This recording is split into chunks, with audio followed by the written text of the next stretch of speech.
So this is going to be the question review for the graduation ACT text. I wanted to have two different PowerPoint presentations, one for the text analysis and then a separate one for the questions, so you wouldn't have to do the whole thing all at one time. So I separated that out for you. But I'm going to go through the slides, and you will see one question per slide with the correct answer, and then I will give some explanation, mostly with line numbers that make sense for the right answer, so please compare that against your own. Number one, the author most likely regards Rosemary with A, sympathy. This is a writer's view question.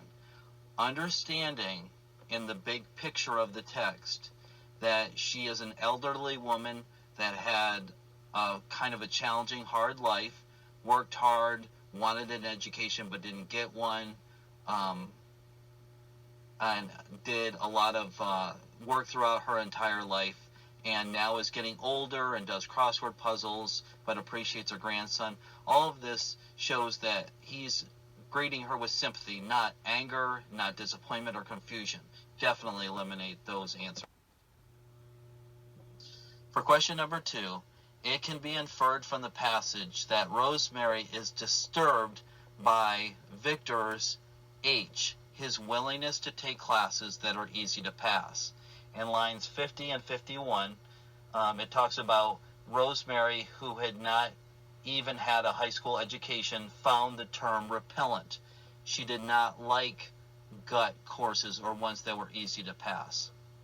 So it's definitely choice H. Question number three. The passage suggests that in the year after she finished grammar school, Rosemary most wanted B, the opportunity to go to college. In lines 51 through 53, she talks about how she had never been allowed to continue her studies. If she weren't able to do that, she never would have taken gut courses. So there's solid evidence. And then it talks about in line 59 how badly she wanted to be able to go to school, but her father wouldn't let her. So it's definitely B. Number four, the passage suggests that Rosemary's attitude towards the physical ailments of old age is generally one of G, acceptance. This is an inference question. You have to read between the lines, understanding the context of the entire text to realize that she is accepting it. It's not necessarily sadness or resentment over it, or even there's no optimism involved in it. She's just accepting it. So this is the type of question where you really just need to eliminate the wrong answer choices to be sure of the correct one. Question 5. According to the passage, Rosemary does crossword puzzles in order to A, keep her mind active. Line number 3, it's right in there. You cannot get that question wrong if you're paying attention. 6. As used in line 23, the word expanded most nearly means G, broadened. With this question, and I won't do it in this setting, but when you have a vocabulary and context question, you need to kind of look at the sentence that is contained in and substitute the answer choices to find out the one that makes the most sense, and it's G, broadened. Question number 7.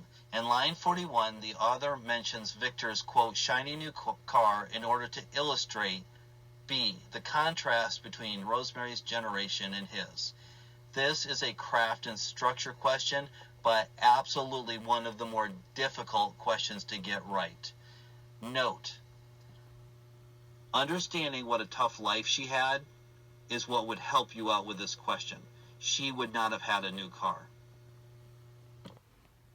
Number 8, the third paragraph primarily portrays Rosemary in her youth as G, eager to continue her education. This is another key idea and details question. You need to eliminate wrong answer choices. It is G, because there is not real evidence that supports any of the other choices. You've got to eliminate wrong choices. She wasn't resentful of her father's conduct because it wasn't expressed. She was not undecided about her future career. There's no evidence of it. And the J, proud of her appearance, that doesn't even, it's not even relevant. Number 9, Rosemary's recollection of growing up on the farm is mentioned as an example of her C, her ability to recall past and present events at the same time. The answer is right there in the text. It says it right there. She's walking back to the guest bedroom and she's got her memories flooding to the forefront while she's still in the present time. So that's an easy question. And then finally, question number 10. The author intends the statement that Victor's, quote, future appeared bright, end quote, to reflect the opinion of F. It's Rosemary. This is a writer's view question. Whose point of view is the opinion of his future appeared bright coming from? It's coming from Rosemary's thoughts. So the answer is F. This text is reflecting her experience. It is from her point of view. That's all the questions. I hope you compare and contrast it with what you got, and I hope you learned something from it. Thank you, and I will talk to you soon.